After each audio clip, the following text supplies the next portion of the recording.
Rogers, I'm supposed to say a few words to you. Do you want to hear them? You'll find things a little strange out there at first, but you'll get adjusted without any serious difficulty, I'm sure of that. Your record here is good, above average, and that's always a good indication. But you find people pretty unpredictable. Don't let things you'll come up against confuse you too much.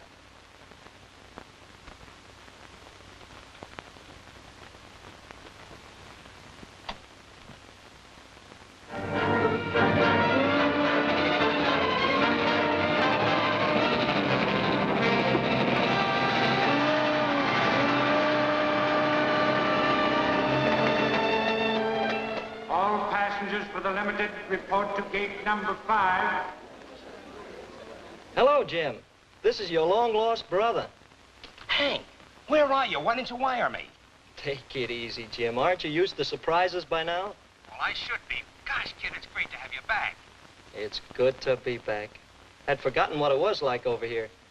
Just being able to make a 5-cent phone call or something. Well, forget it, kid. From now on, we're starting all over again.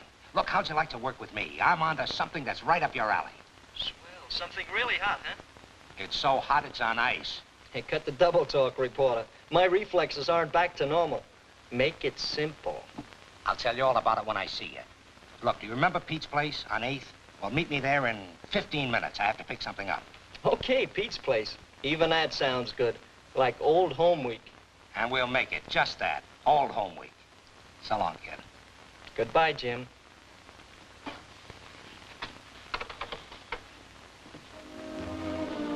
Not bad. That's just a boss special. Say, how'd you like a slug of good scotch? I've been saving this for myself. But since you're Jim Rogers' brother, okay. You know, we don't get this often. I'd forgotten what a label looked like. That kind of a label. You been away long? A few years. Working for the government up north. Oh. Now, Jim, be glad to see you.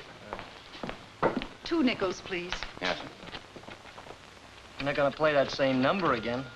Aren't there any other tunes in that jukebox? Here you are, lady.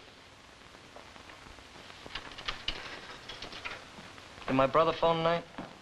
Jim Rogers never lets anybody know where he is. Yeah, but you think he would have phoned tonight. Hey, listen, what did you want to see Jim Rogers about, huh? Yeah.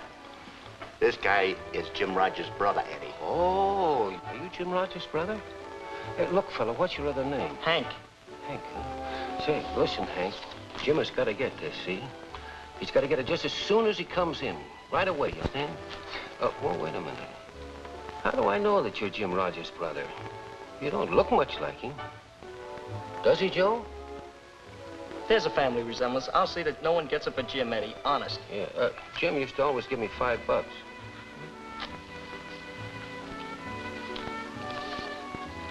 Thanks, okay. See that you buy some food, fella. Yeah, vitamins are. Yeah. Eddie gives Jim tips occasionally, see? Knows every grifter in the business. They say he's just plain dopey. Me? I say he's just smart. Yeah, Jim always had a knack of picking the right guys. If he don't show up soon, I'm gonna bust that jukebox.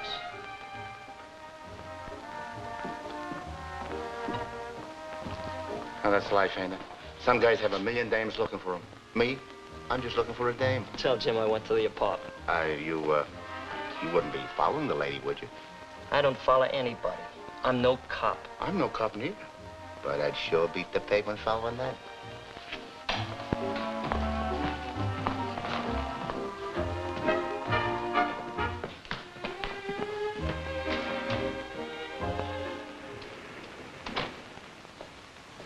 Paper, mister? Yep. Thank you. Hey, taxi. I'm going north, but you gotta share the rod. Okay.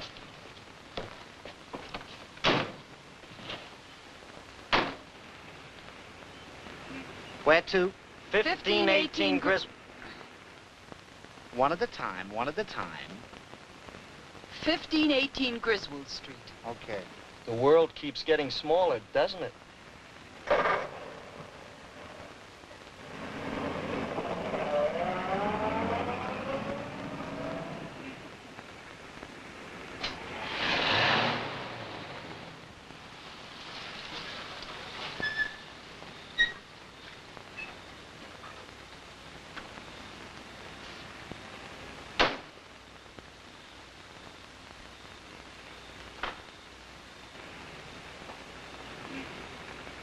keep it. You can buy me a beer sometime.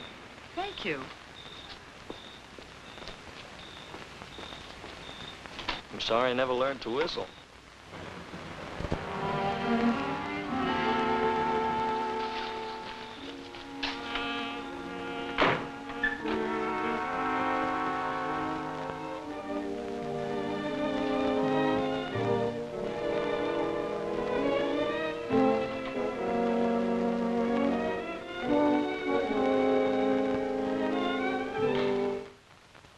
What are you doing here?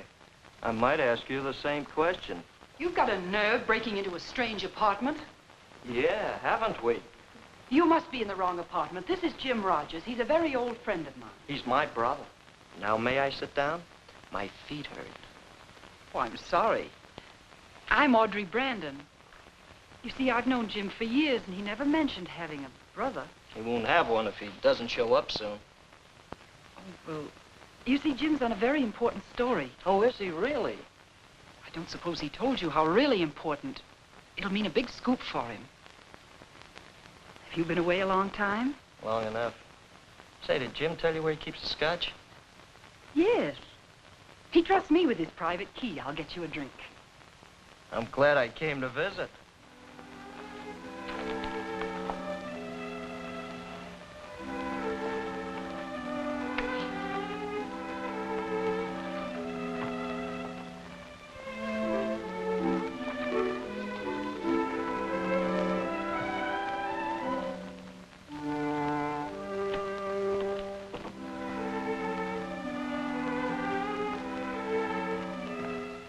I couldn't find the scotch, but I think you'll like this.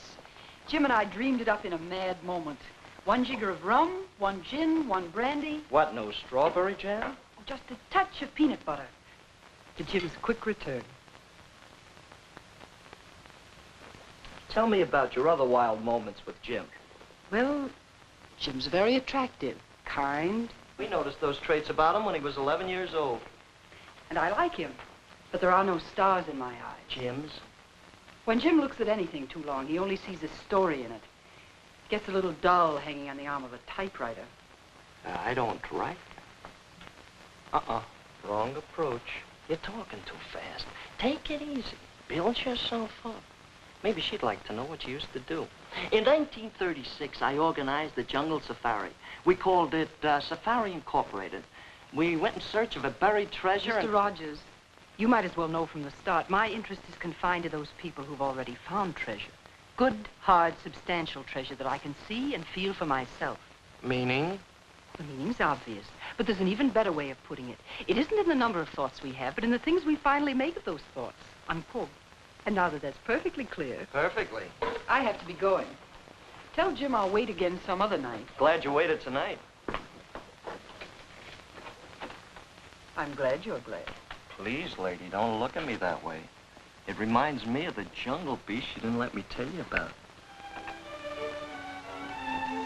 Uh-oh. Happy hunting.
Jim, where's your copy? You promised it to me 2 days ago.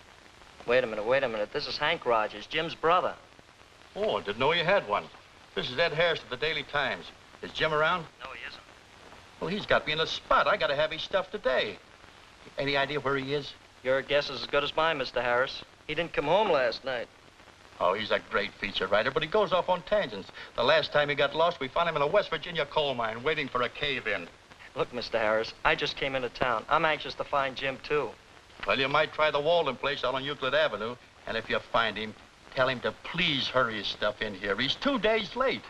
Walden's on Euclid? You can also tell him I still think he's wasting his time out there. The newspapers say old man Walden is getting along just fine. Goodbye.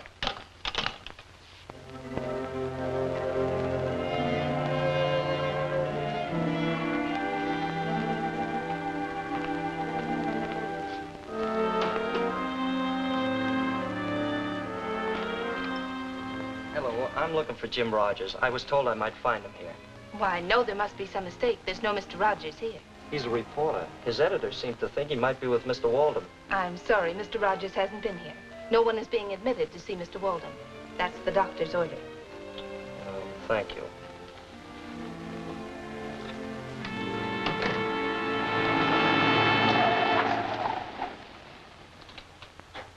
Missed me. Want to try again? Oh, I'm sorry. I wasn't thinking. I really didn't see you. Forgiven. Aren't you Margaret Walden? Why, yes. Do you happen to know Jim Rogers? Yes, of course. Do you know Jim? He's awfully nice. I've talked with him quite often. He's been spending a lot of time with my father. That's why I'm here. I'm looking for Jim. What's your name? Rogers, like in Jim Rogers, only Hank. That's right, brothers. I'd kind of like to see your father, too. Oh, I'm sorry, but they won't even let me see him. Wouldn't even let you see him. I read in the paper where he was improving. Yes, I know. Oh, he's just got to get well. Forgive me, I'm almost on the verge of talking to myself, but I haven't seen my father in days. I can't understand it. His secretary can go into his room, people from his office, my aunt. But every time I try, the nurse or doctor stops me. Maybe if we went in together, you and I, maybe then they'd let me see him. Okay, let's try. Nurses and doctors don't frighten me. But look, Miss Walden, so that it won't be embarrassing, why don't we pretend that you already know me, that you met me through Jim some time ago? All right, Mr. Rogers, it's a deal.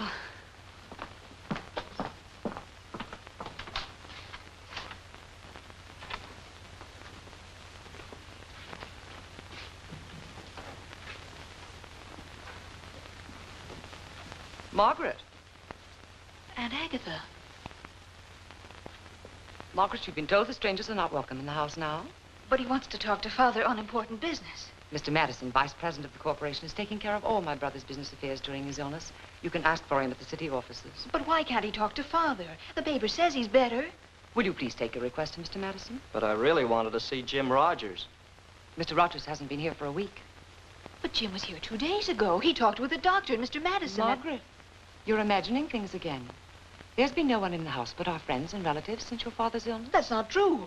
Don't believe her, Mr. Rogers. I talked to Jim. Really, I did. I talked to him, do you hear? You didn't know that, did you? But that's one time I fooled you. Stop it. Margaret, go to your room.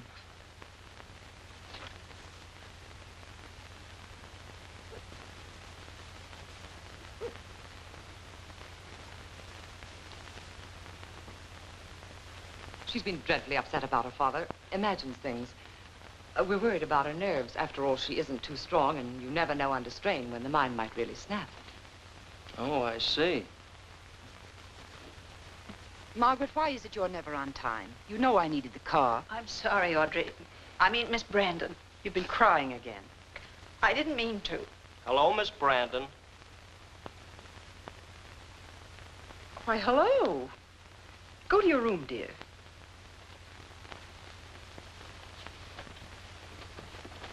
Hunting again?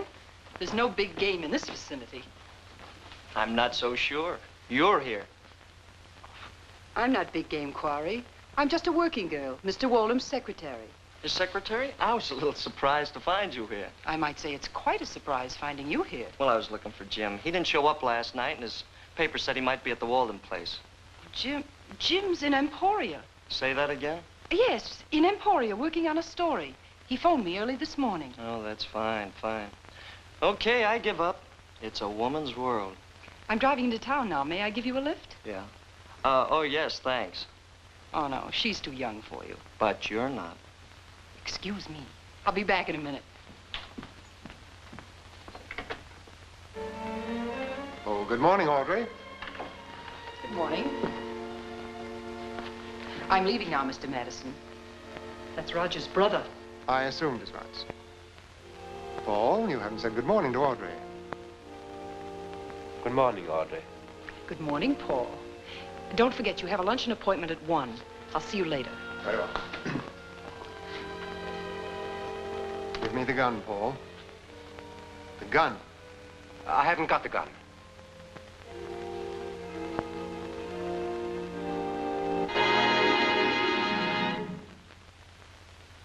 Audrey told you about the gun, didn't she? Told you again and again you must not carry a gun. It's dangerous. I bet she didn't tell you where she was last night. I know. I saw her. She was with Roger's brother. He arrived unexpectedly. You'll have to go back to Emporia. Then I can have my gun back? No, not now. In fact, not at all. But suppose when I get to Emporia something happens? Nothing's going to happen. Cold. Ice cold. Ice cold. Very funny. Cold as ice.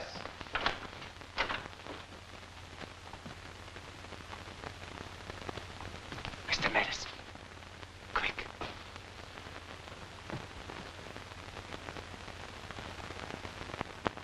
Margaret!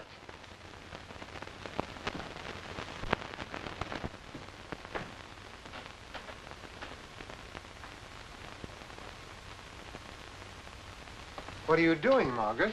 I thought maybe Father might want to talk with me for a while. I don't think so, dear.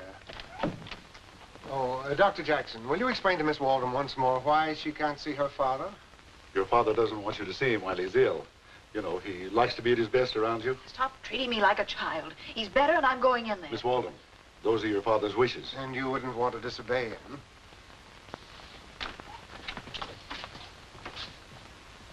Now, run along, dear. If you allow yourself to get upset like this, you'll be sick again, and you wouldn't like that.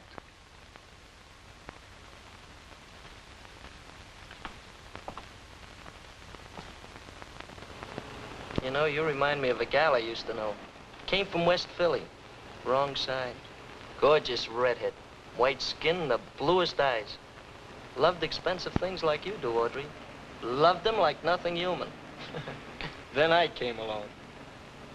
Sounds funny, huh? Well, she fought against it, but it didn't work. I knew her for 6 years. She said in that time she had more fun than she ever dreamed of. She finally married a guy 20 years older than herself. She looks older than him now. Short story. Yeah, I don't know about books, but I do know that you keep living the same story over and over again. Sometimes it's more interesting. Let's get something straight right now. I come from a little home on the banks of the Wabash, too. I know what it is to dream, and to someday make those dreams work. Yeah? Yeah. So you're wasting your time. I'm not your gorgeous redhead. I know exactly what I want. Nothing on earth's going to keep me from getting it. Our kind of love might. Sorry, Hank. Did you ever try to buy a new hat with moonlight and roses? My time is reserved strictly for the people who can afford it. So don't kid yourself about me. Don't kid yourself, Audrey. Because I have an idea that you and I dance to the same music.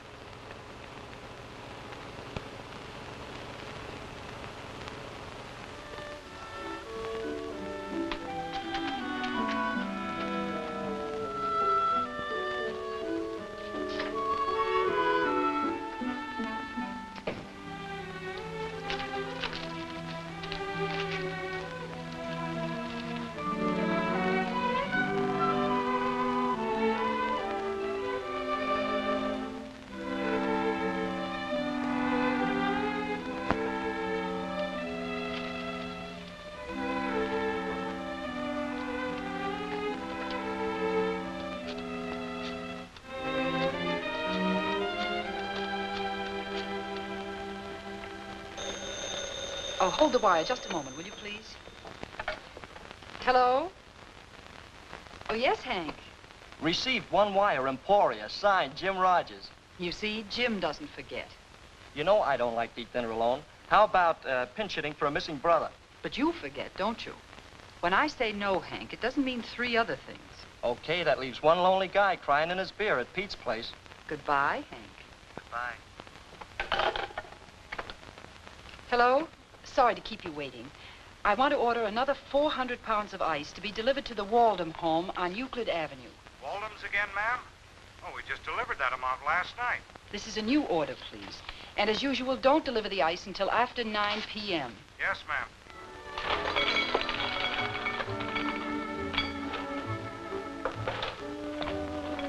How long do you know Eddie, the guy that gave me the envelope last night?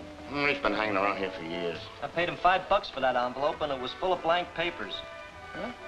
Nah, Eddie wouldn't do a thing like that. I ain't saying he can be trusted, because being honest ain't exactly his racket. But I do know one thing. Jim Rogers is one guy Eddie wouldn't cross up. You expect him in again tonight? I want to talk to him. Well, could be. You know, you never can tell about these guys. Here today, gone tomorrow. Well, if he should come in after I'm gone, tell him he can reach me at Jim's apartment. Okay, but does it matter what time? You know, some nights he comes in awful late. Hello? Hello, looking for someone? Yes. One lonely guy at a bar. Present. Drink? Mm-mm. I'm having dinner at a little restaurant about 2 blocks from here. Good food? Excellent. They have a table for 2, reserved in your name. You've convinced me. You can see I never plan ahead. It's fatal. Yeah? It's fatal.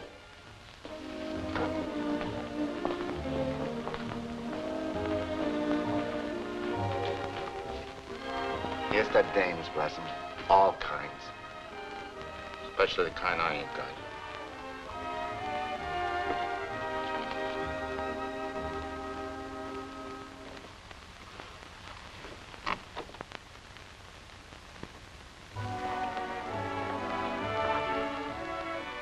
You know, when a guy's been by himself for a while, he gets some screwy ideas. Forgets about such things as having a girl of his own, a place he fits into, feeling he really means something to someone. I got you to thank for that, honey. Sentiment coming from you, Hank? Somehow that doesn't quite seem to fit in. It does now. You've made me feel new and clean again. I like you too, Hank. So very much. I'm happy when I'm with you. That's why it's going to be so difficult for me, and I want you to understand. Really, I do. Regrets, Audrey? I don't regret anything I do. It's only... Only what? Only that people like us shouldn't get too involved with each other. We should play it for the laughs and the fun, but without entanglements. No ties that can't be cut in a hurry and retied just as quickly. That sounds awful cynical. But smart. That's the way I want it. That's the way it's got to be for you and me. Maybe. But I got other ideas. Maybe after being up there for so long, I want to quit reading about life and start living it. You're set, baby. There's nothing else but for us to be together. No, Hank. That's not the way I want it. There'll be many times when you won't fit into my plans. There'll be times I won't even be able to see you. How are you going to explain that to yourself? I'll hang around. I'm used to waiting. But why wait, Hank? Why not accept it as I want it? Otherwise, you're liable to be hurt. I can't promise you that you won't be. I'll take my chance, and I'll bring you around to doing things my way. Hank, don't plan too much on interfering. I like my life to be my own. You forget, baby. From here on out, I've got an interest in that life of yours.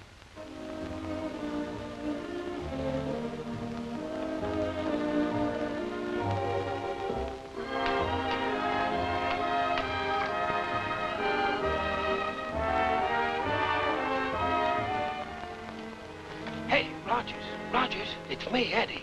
I've been waiting for you. Oh. Say, what's the idea of selling me those blank sheets of paper? Oh, now, don't try to start nothing with me. That envelope was full of bills, ice bills. Jim needed them to crack open the case he was on. Jim is in Emporia. Emporia? Well, what's eating? He's right here in town. Jim is in town? Yeah, sure, that's what I've been trying to tell you. Why, he's...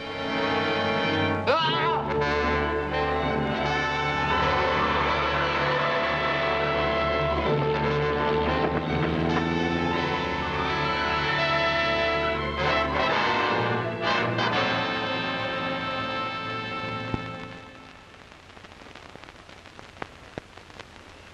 But, Hank, nobody goes around throwing knives these days. You know, when you were a kid, I used to get quite a laugh out of you because you had such a good imagination. But you talk too much. Even when you got into your trouble a while back, You might have gotten out of it if you'd have kept your mouth shut. Now, we've covered the neighborhood, and no one saw anybody with or without a knife. Yeah, I know. I'm nervous, and I got a bump on my head, and I admit I had a few drinks. But I heard Eddie start to tell me about Jim, and I saw him stand there and get stuck with that knife. I checked with Harris at the Times, and he says he knows that Jim is in Emporia. Okay. I'll go quietly. You know, Hank, you've been away a long time, and things seem kind of strange to you. I've got a friend, a psychiatrist. He's been telling me what tricky things nerves can be, what strange ideas they can give you. Uh-huh. That bump on my head. You want the doctor to look you over again? No, I just got a headache. I better go home. You know, Hank, you ought to take up cigar smoking. It does wonders for your nerves. Nothing like lighting a fresh cigar, sit back, relax, and forget all your troubles. Here, you try a couple of them. See if I'm not right. Yeah, I will. Thanks.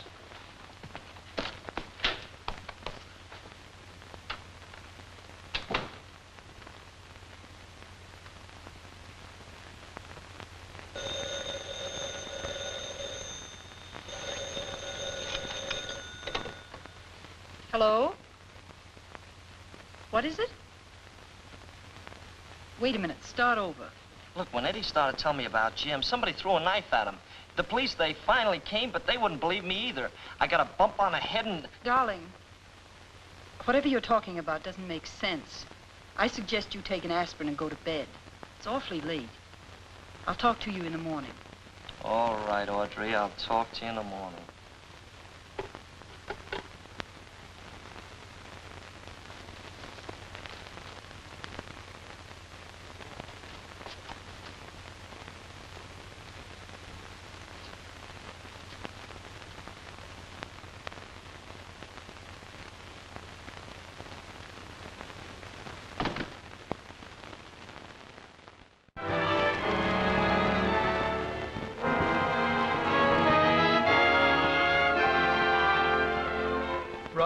Rogers. Here we are, James Rogers. Oh, I see. Room 4. Those stairs? Right up that way. Oh, I'll have to call first if you're going up. Rules of the house. Who shall I say is calling? Tell him it's his brother. Hello, Mr. Rogers. Your brother's here to see you. He said he was taking a shower. He seemed pretty angry. You can go up now. Thanks.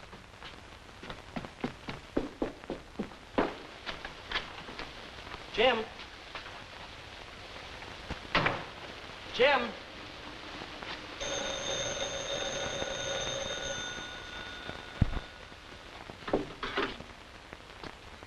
Yes? Hello. Say, I've been trying to get you all evening. You're supposed to stay close to that phone in case somebody calls for Rogers. Hello, do you hear me? I hear you.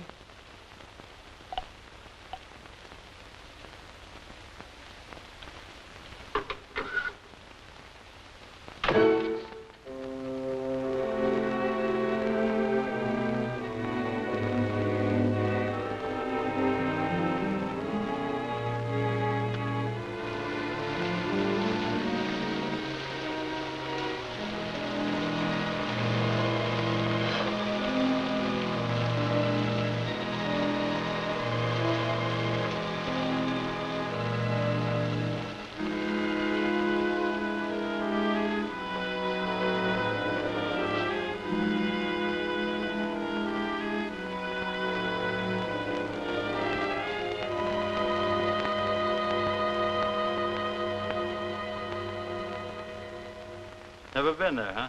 No, he hasn't. Take a look at that. Go on, pick it up, read it. Ex-wrestler raises blue ribbon carnations. Who's it written by? Jim Rogers. Why, that's silly. Jim doesn't write that kind of stuff. That's for sob sisters. Yeah, maybe he's turning into one.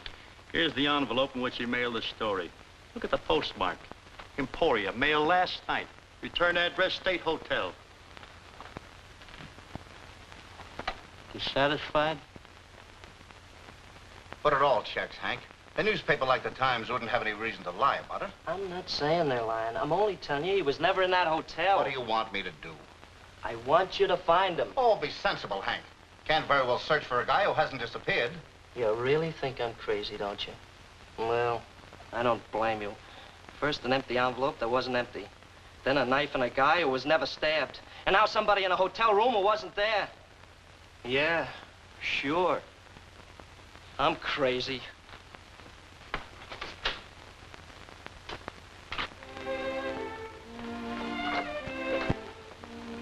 Hank. Hello, Audrey. Where have you been? I tried all day to reach you. I went to Emporia. Jim's never been there. Yes. Yes, I know. I'm sorry you went all the way out there. You should have asked me first. Ask you? Well, you're the one who told me he was there. Or have you forgotten that? Please, Hank, don't get upset. I can explain. Don't you start telling me I'm nuts and that this whole thing's a dream. I've already heard that. Listen to me, Hank. I told you all I could. All Jim would allow me to tell. Okay. What's the matter with him? Why didn't he get in touch with me just once? I told you before. He's working on something big, something important, not only to him, but, well, to a lot of people. Right now, he can't reveal his plans to anyone. He wouldn't want us to interfere. Please believe me, Hank. And don't be cross with me. I'm sorry. Now, why don't you have dinner here? There's plenty of food in the icebox. I'll be back. Do you have to go? Yes, there's so much to do since Mr. Waldham's been ill. But I'll be back as soon as I can. I'll be around. You don't know Audrey at all. Oh, yes, I do. And I know men like Hank Rogers. Let's see. Physical assets, perfect. Around 30. Interesting age, isn't it? Sure of himself regardless of his lack of culture. And do you know why he is so sure of himself, Mr. Madison? Because he's got that certain ageless charm that has always fascinated women. I think the French put it so well when they call it je ne sais quoi, meaning the indefinable, inexplainable. And yet it's paradoxical, too, because it's actually a possessiveness. A possessiveness that you want to be possessed by. And women love it, especially women like Audrey. I guess I interrupted something. How much does he know, Audrey? Well, very little, actually. Of course, he's curious about Jim's disappearance, but you can hardly blame him after Paul's little impersonation at that hotel. I think I've convinced him everything's all right. And how did you convince him, Audrey? I think there are several ways. You needn't worry. He isn't too analytical. I felt you'd be able to handle him. But if you're sure he can't do us any harm, we'll just forget about him for the time being. Now, how about dinner? Any suggestion, Paul? Mm-hmm. Very bright suggestion, but it doesn't concern dinner. I think you'd better come upstairs right away. What's happened? Just what I told you would happen to your Dr. Jackson. I'll come with you, Agatha. I'll be there in a minute. You know, I think you're right, Paul. There is only one kind of language a man like Hank Rogers understands. You mean I can have my gun back? No, that little plaything's too ineffective. Use that.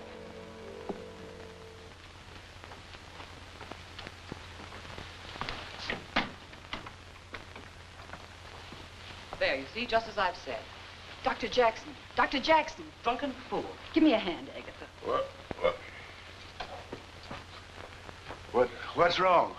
Now I can understand why no one in your profession will have anything to do with you.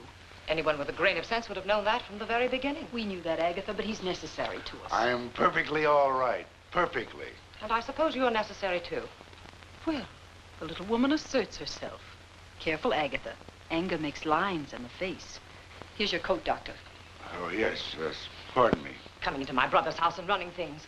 For years, I've taken care of his affairs, and excellently. Oh, be still, Agatha. You're getting as much out of this as any of us, and with the least effort, too. How can you lie like that?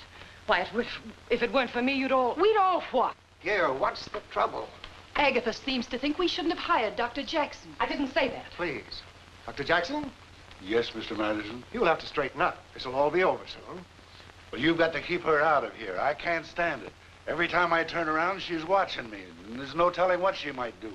I'm surprised that he was conscious enough to even notice me. No one else seems to be. Don't start that again, Agatha. Quiet, both of them. Den of thieves. Snapping at each other. It always happens.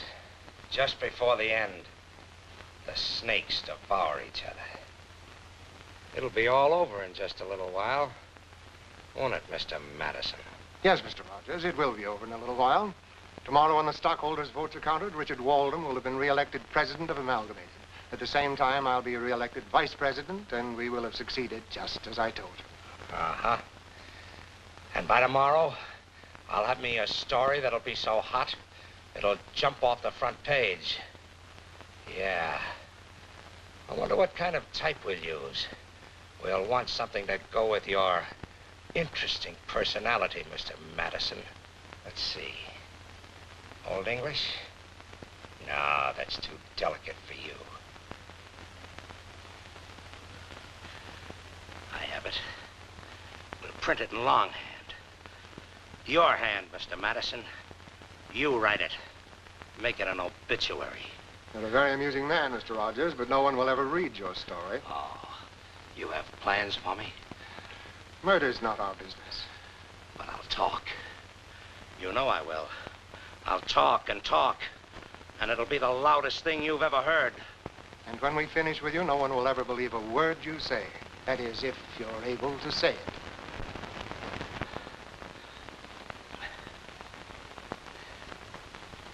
Dr. Jackson? Come along, Margaret. Dr. Jackson can handle him now. Can't you, Doctor? I think that'll take care of things for a while.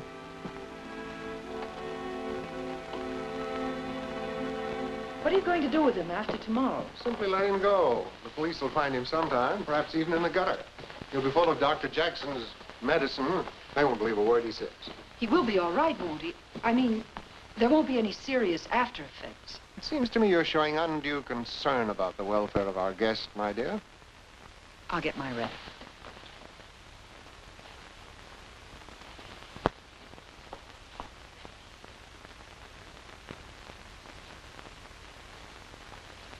You see, it's not only our plans I'm concerned about, my dear, it's also you.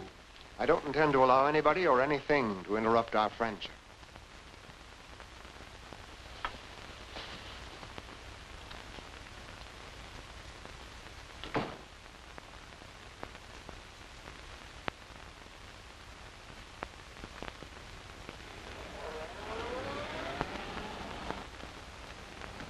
I thought you'd gone out, Margaret.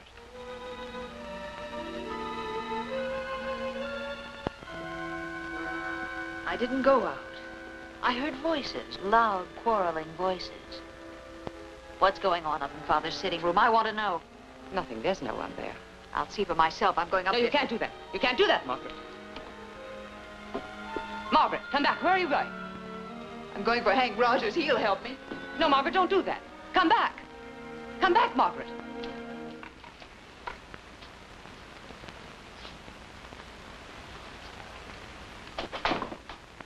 Hey. It's you. Where have you been? Well, I've been scared to come out, but say, listen, I got to talk to you about something. Let's go in. A guy's been tailing me. Go on, beat it. You got me into enough trouble. Yeah, but I got something to tell you about Jim. Listen, all I want's a little dough. I'm not buying anything, see? And I don't want your playmates sticking knives into me. Yeah, but I know something about Jim that you ought to know. Now, maybe he ain't where you think he is. Listen, it ought to be worth a $5. All you've been trying to do is shake me down for money. I know where Jim is. Now, go on. Get out of here.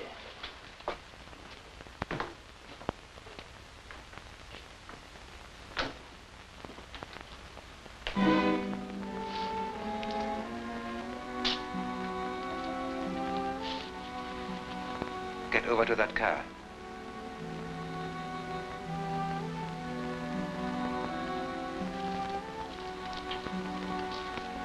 This ought to work just right. Get in. Well, why? I haven't done anything. Just talk too much. And we mustn't let it happen again.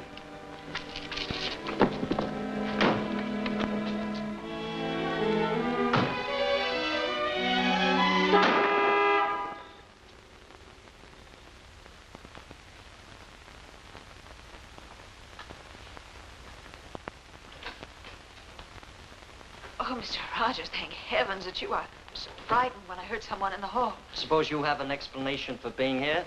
Well, what is it? I need your help. I want you to come back to the house with me. We're going into Father's room. Well, why me, Miss Walden? It isn't any of my affair. But I'm certain something's happened to Father. You're Jim's brother. If he were here, he'd help me. Well, what's wrong? I haven't seen my father in days. Don't you think it's strange, Mr. Rogers, that a girl can't even see her own father? Even so, I can't go busting in there. But they're all out. Mr. Madison and Paul and the nurse. Dr. Jackson's probably pretty drunk by now. We could be in there before anyone knows about it. Please, Mr. Rogers. Nope, I can't. I don't want your father getting sore at me. It might ruin whatever Jim's working on with him. Jim hasn't been around in days. Yeah, but he's still working on something with your old man. I'm sorry, kid. Come on, I'll take you down to your car. Hello, Margaret. Paul. What's the gag, Buttercup? Don't tell me a smart guy like you can't figure it out. Get over there. Get over there. What do you want, Paul? Well, I certainly can't let you two go out of the house. Can I, Margaret? Why can't you? Me and my big mouth. I talk too much, don't I? And that lets you know too much, doesn't it? Well, I guess we'll have to have a party after all. Paul. Shh. Well, let me think. This has to be done with finesse. Oh, I've got it. You're a couple of lovebirds. And you're going to kill each other for love. Take your coat off, Rogers. And you, Margaret, take off your dress. Oh, this will look marvelous in the tabloids. I can see it all now. A 2-page spread. Margaret Walden, wealthy society deb, found dead in ex-convict's apartment. Is it a triangle or is it a suicide pact? Lovebirds exposed by brutal murder. Now, let's see. Yes, this table should be turned over. And this chair. Margaret, I think you should be lying there with a light on your face. Now, how shall I do that? Oh, yes, I know. We leave the room all dark, except for that lamp. There. The lighting effect will be wonderful on your face, Margaret. Paul, what's the matter with you? Rogers, I think I'll put you on the floor beside her. You can be holding her delicate white hand, all for love, in death as well as life, in death as well as flowers. Yes, Margaret, you should wear a rose in your hair. Soft sisters will eat that up. The lovely cameo-like face, masked in death, was reminiscent of another, more tragic scene. But stage, no better. Come on, Margaret, let's get to the house.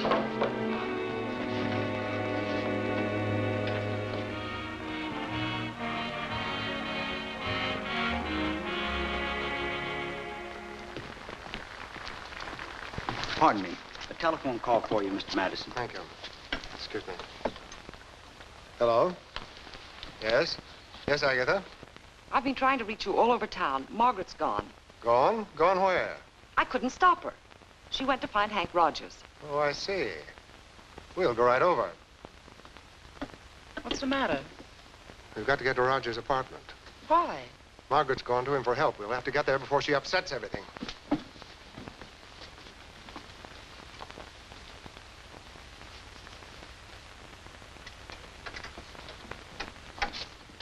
Paul! Paul, what's happened? Can you tell us what's happened? Where's Rogers? Margaret. Where are they? The house. Little fool's taking him out to the house. We'll have to go at once. No. Perhaps it would be better if I went, Andrew. I can handle him better alone. You attend to Paul. Yes. Yes, perhaps you're right. Detain him till I get there. I'll be out as soon as I get Paul to a doctor. You shouldn't have let her go alone. Can't you see that's what she wanted? She's in love with him. She's gone to warn him. Don't trust her. Ah. Perhaps you're right. I know I am. I've tried to tell you. You've got to stop her. Give me the keys to your car. Oh, there, Eddie's in the back seat. I had to do it. He was going to kill me. Stay here till I get back.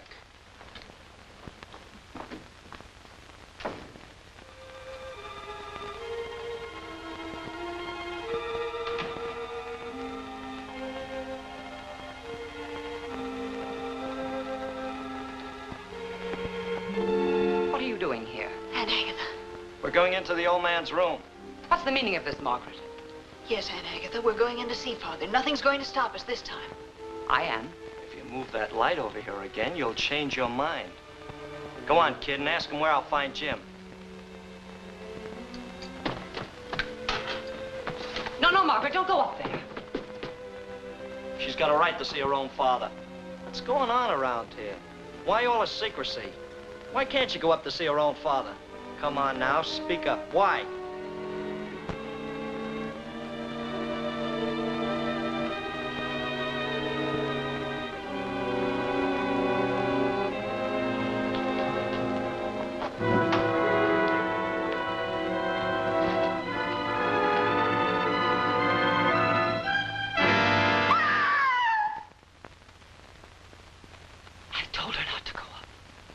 Go on.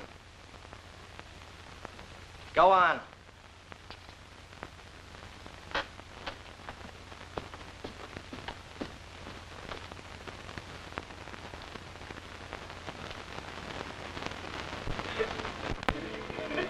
What's the matter, Margaret? In there. My father.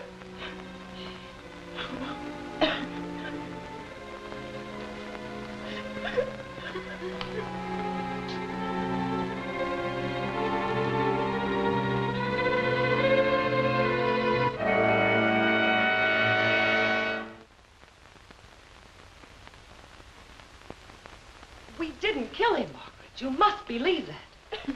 He died several days ago. Please, Margaret, listen to me. I want to tell you. We wanted the amalgamated stockholders to believe that your father was improving.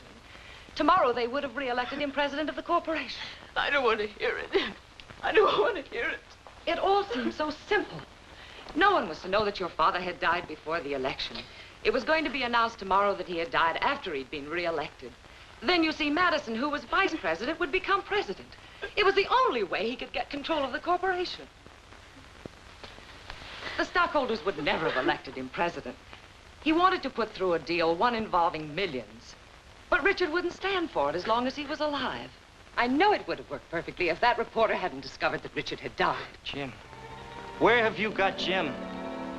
In the room through there.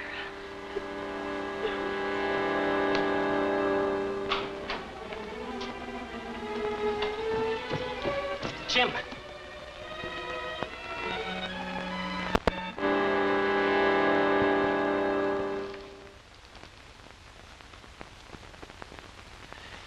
Jim, it's me, Hank. Everything's gonna be all right.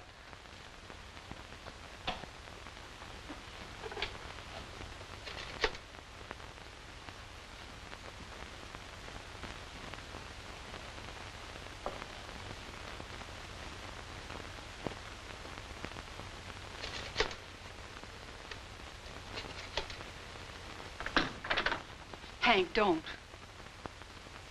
You heard me, Hank. Sure. I heard you with my bad ear. That's been my trouble all along, my bad ear. Don't call the police. I've already called them. I'm trying to get an ambulance now for Jim. I've got to talk to you, Hank. It's pretty late to be talking, isn't it? Yes, it's too late, I know, but Madison's on his way here now, and if he gets here before the police, he'll kill me, too. Too? I had no part in this whole thing, Hank. I was dragged in before I knew what their game really was.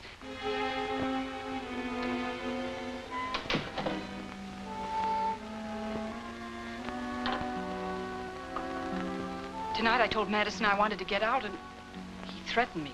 Madison? I knew it had to be now or never. I got away from him and came here to warn you. Hank, I love you. That's what's driven me almost crazy. I've wanted so many times to tell you the truth. I was scared. Remember, Audrey, when I said we danced to the same music? Well, we do. Only you don't know all the steps. Oh, don't preach to me. We all pay for our mistakes. You should know that better than anybody. Well, I paid for mine. Now I want to go away with you before it's too late. I want that, too. I want that more than anything I've ever wanted. You see, I love you, too. I almost died when I thought you were mixed up in this. All right, we'll go down to the police station. You can tell them the whole story, how you got mixed up in this unknowingly. And when you realize what it was all about, you try to stop it. That way, you'll vindicate yourself, and then we'll begin from there, you and I. Yes, Hank, we will. You're right. It is the best way.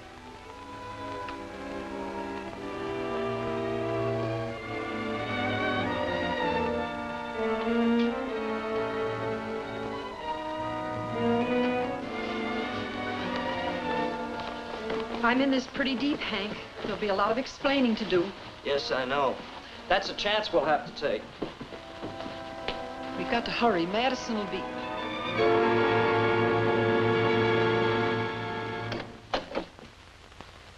Well, we both got here just in time, didn't we, Audrey?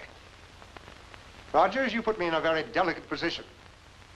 What started as a simple little show suddenly became the most complicated business when you came into the picture. All that double talk, Madison. Paul isn't around to do your dirty work. That's a risk I'll have to take, won't I, Audrey? The two stakes were high, seemingly beyond my reach, but I did plan on winning them both. You're too late, Andrew. You've lost. Only on one count. I seem to find myself in a corner. When a man's in a corner, there's nothing he won't do to get out.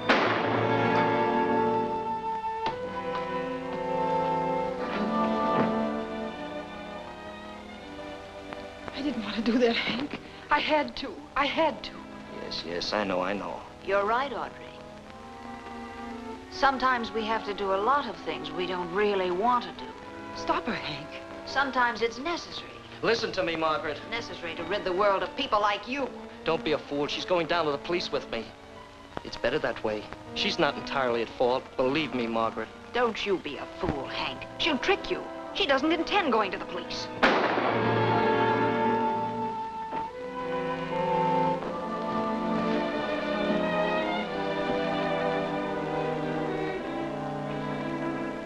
So you see, Lieutenant, they didn't kill Richard Waldom. Died 5 days ago. It was pretty smart of them to keep his body on ice until they wanted to announce the death. Of course, an autopsy would have proved almost the exact time he died. But who would have asked for an autopsy? No one would have ever questioned my father's death. I was the only one who knew. They fixed me so I couldn't talk. Well, boys, it's been quite a night, hasn't it?